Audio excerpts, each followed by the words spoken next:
मी प्रीती खंडागळे. आपण पाहता आवाज इंडिया मराठी. तर नजर टाकूया आजच्या महत्त्वाच्या घडामोडींवर.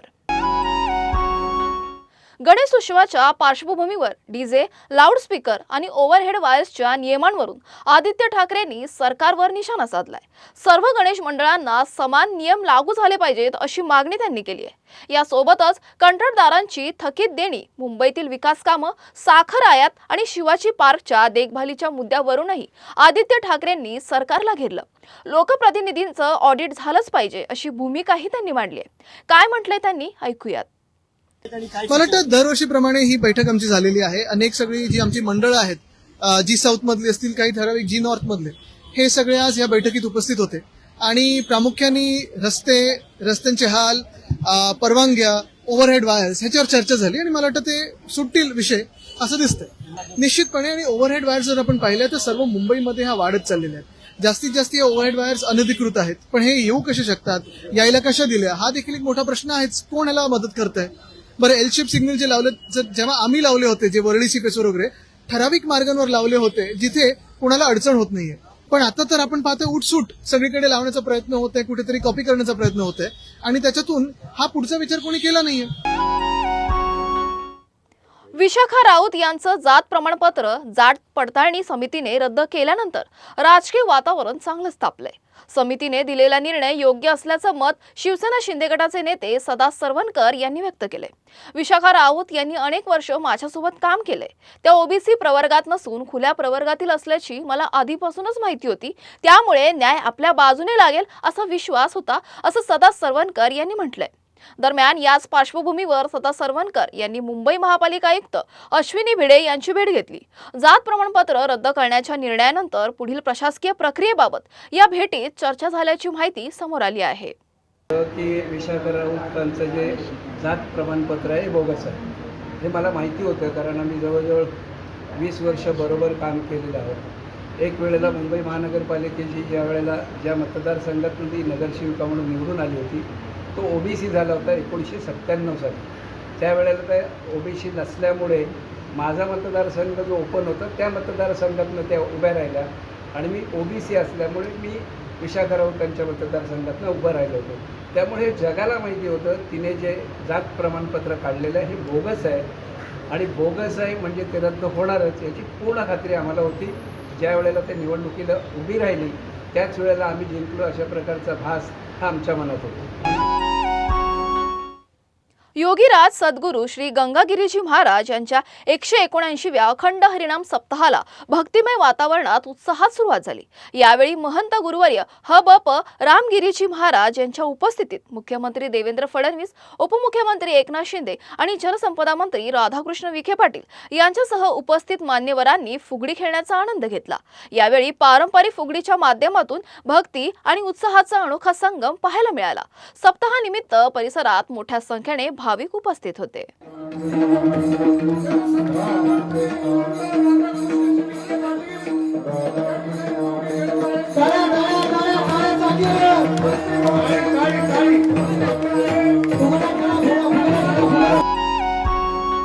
देशभरात कांद्याचे दर 60 ते 70 रुपये किलोपर्यंत पोहोचल्याने सर्वसामान्यांच्या स्वयंपाकघराचं बजेट कोलमडलंय.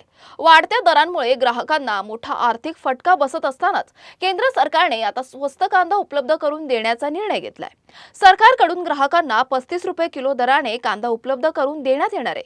नाशिकमधील सरकारी बफर स्टॉकमधून रेल्वेच्या माध्यमातून चेन्नई, गुवाहाटी, दिल्लीसह देशातील प्रमुख शहरांमध्ये स्वस्त कांदा पाठवला जातोय.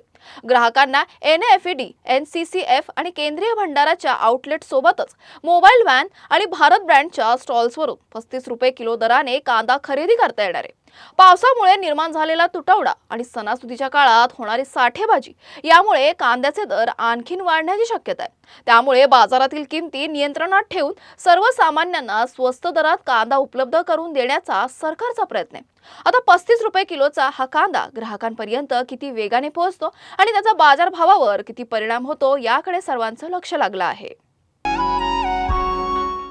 मुंबईतील माझगाव परिसरात गणपती आगमन मिरवणुकीदरम्यान अंडी फेकून सार्वजनिक शांतता आणि सुव्यवस्थेला बाधा निर्माण केल्याच्या प्रकरणात भायखळा पोलिसांनी मोठी कारवाई केली आहे. अवघ्या 36 तासात पोलिसांनी आरोपीला अटक केली आहे. 23 ऑगस्ट रोजी माझगावच्या मोरया गणपती मंडळाच्या श्रींच्या आगमन मिरवणुकीदरम्यान एका अज्ञात व्यक्तीने इमारतीवरून अंडी फेकल्याचा प्रकार घडला होता. या प्रकरणी भायखळा पोलीस ठाण्यात भारतीय न्याय संहितेच्या संबंधित कलमानुसार गुन्हा दाखल करण्यात आला. घटनेचं गांभीर्य लक्षात घेऊन पोलिसांनी तब्बल 5 स्वतंत्र तपास पथकं तयार केली. स्थानिक पातळीवरील तपास, तांत्रिक विश्लेषण आणि उपलब्ध पुराव्यांच्या आधारे पोलिसांनी आरोपीची ओळख पटवली. त्यानंतर 22 वर्षीय दानिश शेर खान याला कायदेशीर प्रक्रिया पूर्ण करून अटक करण्यात आली. या प्रकरणाचा पुढील तपास भायखळा पोलीस करत आहेत. दिनांक 23 ऑगस्ट रोजी माझगावच्या मोरया नावाच्या गणपती मंडल याच्या आगमन मिरवणूक चालू होता. 9:40 वाजता एक घटना घडली ज्यामध्ये मिरवणुकीच्या समोर पुढे एक अंडा फेकण्यात आलेला होता. या घटनाच्या अनुषंगाने भायखळा पोलीस स्टेशनमध्ये BNS 299, 196 या कलम अन्वये गुन्हा दाखल करण्यात आला होता. गुन्ह्याची गंभीरता पाहून तात्काळ वेगवेगळे पथक निर्माण करण्यात आले आणि तपास सुरू झाला. तांत्रिक पुराव्याचे आधारे आणि बाकी पुराव्याचे आधारे आरोपी निष्पन्न झालेला आहे. आरोपीचे नाव दानिश शेरखान आहे. त्याची वय 22 वर्ष आहे आणि तो ऑनलाईन अंडा डिलिव्हरी बॉय म्हणून काम करतो. त्या दिवशीसुद्धा तो मिरवणुकीचे पुढे जात होता आणि त्या बिल्डिंगमध्ये अंडा डिलिव्हरी करणार होता. मिरवणुकीमध्ये फटाके वाजलेले होते आणि त्या फटाकेचे धूरमुळे त्याचे डोळ्यामध्ये त्रास झाला आणि यामुळे तो चिडला आणि त्याचे मनात राग आला आणि यामुळे त्याने हे कृत्य केलेलं आहे. आरोपीला आज अटक करण्यात आलेली आहे आणि माननीय कोर्टमध्ये त्याला हजर करण्यात येत आहे. प्राथमिकदृष्ट्या आरोपीची मानसिक संतुलन हे ढळलेलं आहे अशा दिसून येत आहे. पुढची तपास चालू आहे.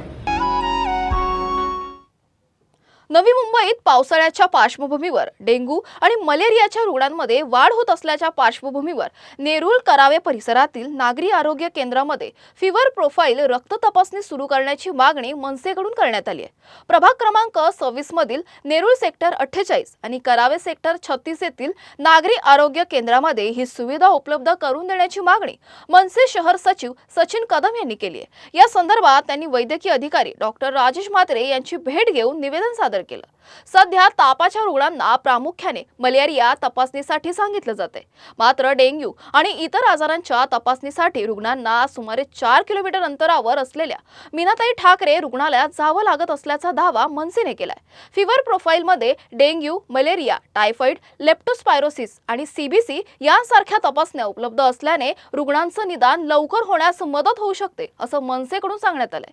त्यामुळे नेरूळ आणि करावे येथील दोन्ही नागरी आरोग्य केंद्रामध्ये ही सुविधा तातडीने सुरू करावी अशी मागणी करण्यात आली. यावर ही सुविधा लवकर सुरू करण्याचं आश्वासन वैद्यकीय अधिकारी डॉक्टर राजेश म्हात्रे यांनी दिल्याची माहिती आहे. मुंबईतील प्रभादेवी आणि लोअर परेल परिसरातील ऐतिहासिक एल्फिस्टन पुलाच्या कामादरम्यान पाण्याची पाईपलाईन फुटल्याची घटना घडली. पुलाच्या पायाभरणीसाठी पायलिंगचं काम सुरू असताना 150 मिलीमीटर व्यासाची पाणी पुरवठ्याची पाईपलाईन अचानक फुटली. सायंकाळच्या पाणी पुरवठ्याच्या वेळेत ही घटना घडल्याने काही मिनिटातच रस्त्यावर मोठ्या प्रमाणात पाणी साचलं आणि परिसर जलमय झाला. त्यामुळे नागरिकांसह वाहन चालकांना नाहक त्रास सहन करावा लागला. पाईपलाईन फुटल्याने परिसरातील पाणी पुरवठ्यावरही परिणाम झाला.